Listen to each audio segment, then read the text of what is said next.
Do you remember someone who has died all too soon? Sometimes it comes as a result of an accident. Sometimes people are taken from us by sickness and disease. For the Schramm family, their 31-year-old son Nathan became another tragic statistic of the greatest cause of death of his generation. We really didn't have any ideas that Nathan wasn't well. Nathan lived in Mackay for probably the last 3 years with his wife and 2 little kids. The first sign that we got was a phone call. He just rang me this one day and said, "Mum, I'm coming home, my marriage is over." Nathan got married the year that Janine and I met. As a person, Nathan, soulful, very compassionate, very caring. Yeah. He loved life.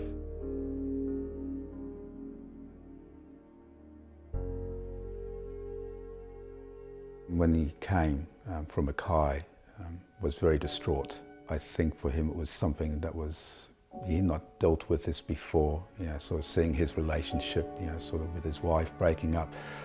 But more importantly for him, he felt like he was losing his kids.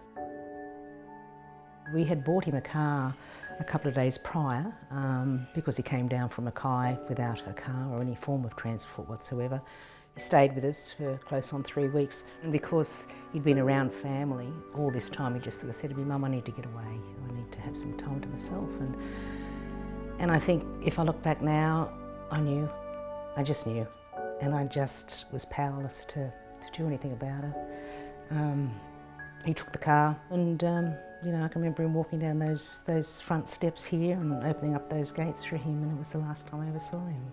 We went down to Kiama, and basically it was like CSI when we got there. It was just unbelievable. We had water police, there was police rescue.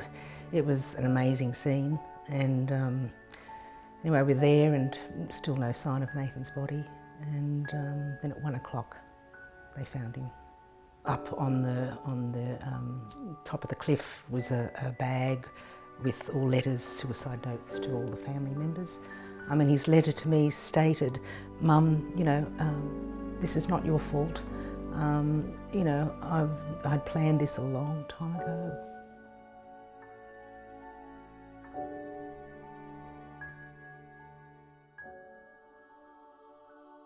We invest millions to curb the road toll.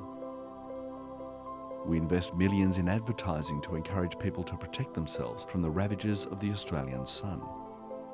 But how do you prevent suicide?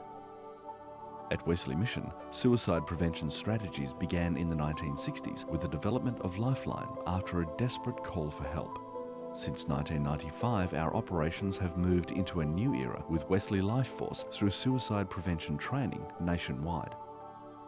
I don't know where I'd be today if it wasn't for Wesley Life Force. It was only a couple of weeks after Nathan's death that I read an article in the local newspaper about a young funeral director, Janine Beatson, and she was just alarmed at the amount of suicide deaths that were coming through her doors. And she put together an suicide awareness forum in Penrith, and Vern and I, my husband and I, went along to that first night. And that's where it all started. Wesley Mission was there.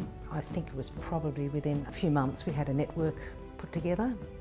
So I'm now very proud to be part of a network that is doing some absolutely amazing stuff as far as suicide prevention goes. Our focus this year, we're looking at schools. It's all about mental health and all sorts of issues that young teenagers might be going through, how they'd react to that circumstance.